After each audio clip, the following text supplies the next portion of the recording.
नमस्कार। मैं professor Anuradha Gupta, associate professor in history, LBS government PG college Kotputli. आज के इस वीडियो लेक्चर में आपका स्वागत है। आज हम बीए पार्ट सेकेंड ईयर के paper first medieval Indian history का जो टॉपिक पढ़ रहे हैं वो है मुग़ल कालीन भारत। विद्यार्थियों, हमने इससे पूर्व अपने लेक्चर में भारत पर आक्रमण करने वाले प्रथम मुग़ल आक्रांता बाबर का अध्ययन किया था। हमने पढ़ा था कि किस प्रकार उसने पानीपत के प्रथम युद्ध में इब्राहिम लोदी को पराजित करके दिल्ली सल्तनत पर अधिकार कर लिया था। उसका शासनकाल 1526 ईस्वी से 1530 ईस्वी तक रहा। न केवल पानीपत के प्रथम युद्ध में इब्राहिम लोदी को उसने पराजित किया, बल्कि 1527 ईस्वी में राणा सांगा के विरुद्ध किए जाने वाले खानवा के युद्ध में भी उसने विजय प्राप्त की। इसके बाद चुनार का दुर्ग, गग्गर का युद्ध आदि दो अन्य युद्धों में भी उसको विजयश्री मिली। इस प्रकार भारत में उसका जो साम्राज्य था वो पूरी तरह स्थापित हो गया। किंतु विद्यार्थियों, भारत में जो बाबर का समय था वो केवल 4 वर्ष रहा। इन 4 वर्ष की अवधि में उसने मात्र युद्ध लड़े, ना तो उसने अपनी सेना को संगठित किया, ना अपने जीते हुए साम्राज्य को, ना ही वो वित्त व्यवस्था में कोई सुधार ला सका। यही कारण है कि उसकी मृत्यु के बाद जब उसका पुत्र हुमायूं गद्दी पर बैठा तो उसे अनेक कठिनाइयों का और चुनौतियों का सामना करना पड़ा। भारत पर हुमायूं का जो शासनकाल है वो 1530 ईस्वी से 1540 ईस्वी तक है। विद्यार्थियों, 1540 के बाद शेरशाह सूरी के हाथों पराजित होकर हुमायूं को भारत से भागना पड़ा था। इसके बाद 15 वर्ष बाद वो पुनः भारत आया। 1556 में उसने पुनः गद्दी प्राप्त की, किंतु दुर्भाग्यवश वो दीर्घ काल तक शासन नहीं कर सका और 1556 में ही उसकी मृत्यु हो गई। हुमायूं बाबर के 4 पुत्रों में सबसे बड़ा था। हुमायूं के 3 अन्य भाई थे, कामरान, अस्करी और हिंदाल। 30 दिसंबर 1530 ईस्वी में बाबर की मृत्यु के बाद हुमायूं गद्दी पर बैठा। हुमायूं ने अपने पिता के आदेश के अनुसार कामरान को काबुल एवं कंधार का, अस्करी को संभल का और हिंदाल को अलवर की जागीर प्रदान की। इसके अतिरिक्त अपने चचेरे भाई सुलेमान मिर्जा को उसने बदख्शां की जागीर प्रदान की। 1530 ईस्वी में हुमायूं ने कालिंजर का अभियान किया। उस समय वहाँ का शासक प्रताप रुद्रदेव था, किंतु हुमायूं के हाथों प्रताप रुद्रदेव पराजित हुआ। 1532 ईस्वी में हुमायूं ने बिहार को जीतने की बजाय अफगान सेना को पराजित किया तथा पूर्वी उत्तर प्रदेश में स्थित जौनपुर पर अधिकार कर लिया। हुमायूं के समय जो उसके प्रमुख प्रांत थे वो थे मेवात, संभल, बदख्शां, मुल्तान, काबुल, कंधार और पंजाब।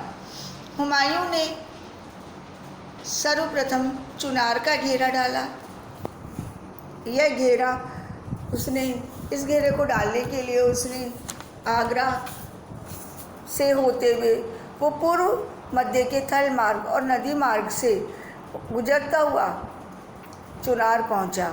उस समय चुनार का जो शासक था वो था शेर खां, जो अफगान सरदारों में सर्वाधिक शक्तिशाली था। 4 महीने की घेराबंदी के बाद हुमायूं को शेर खां पर जब विजय नहीं मिली तो उसने शेर खां से समझौता कर लिया। इस समझौते के अनुसार चुनार के किले पर शेर खां का ही अधिकार रहने दिया, किंतु बदले में शेर खां ने मुगलों के प्रति वफादार रहने का वचन दिया तथा अपना एक पुत्र बंधक के रूप में हुमायूं के पास भेज दिया। उस समय गुजरात का शक्तिशाली शासक बहादुर शाह था, जिसकी बढ़ती हुई शक्ति के कारण मुग़ल साम्राज्य को खतरा उत्पन्न हो रहा था।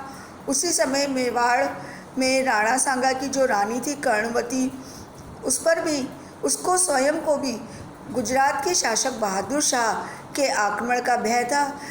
तो ऐसी स्थिति में रानी कर्मवती ने हुमायूं को राखी भेजकर उससे मदद मांगी, लेकिन हुमायूं ने रानी कर्मवती की मदद केवल धार्मिक कारणों से नहीं की, क्योंकि रानी कर्मवती एक हिंदू स्त्री थी, जबकि गुजरात का जो शासक था बहादुर शाह एक मुसलमान था।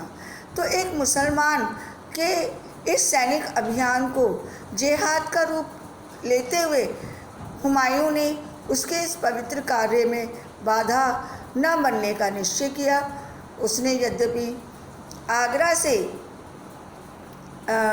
गुजरात की तरफ कूच कर दिया था, किंतु रास्ते में ही उसने पड़ाव डाल दिया और इस बात का इंतज़ार करता रहा कि जब गुजरात और मेवाड़ में युद्ध समाप्त हो जाएगा तभी वो गुजरात पर आक्रमण करेगा। हुमायूं की एक बहुत बड़ी भूल थी। रानी कर्मवती ने अपने इस सतीत्व की रक्षा करते हुए जौहर किया तथा मेवाड़ पर गुजरात का अधिकार हो गया। जब गुजरात ने मेवाड़ को जीत लिया तो इससे बहादुर शाह की शक्ति जो थी वो और भी बढ़ गई। इस प्रकार हुमायूं ने राजपूतों के साथ अपनी मैत्री का एक सुअवसर खो दिया। हुमायूं का अधिकांश समय भोग विलास में व्यतीत हुआ। समय रहते हुए उसने उचित निर्णय नहीं लिए। परिणाम यह हुआ कि आगे चलकर उसको भारत छोड़कर भागना पड़ा।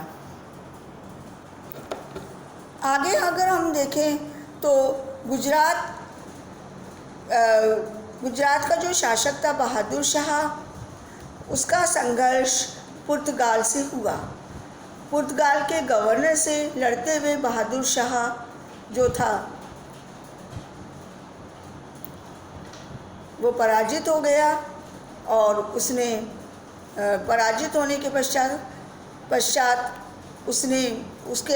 उसमें मुग़लों का सामना करने का साहस नहीं हुआ।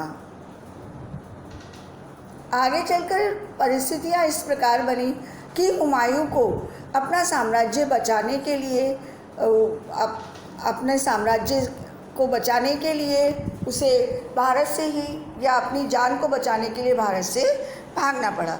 विद्यार्थियों, अगले लेक्चर में हम शेर शाह सूरी के साथ उसके जो 2 युद्ध हैं, चौसा का युद्ध और कन्नौज का युद्ध का अध्ययन करेंगे। धन्यवाद।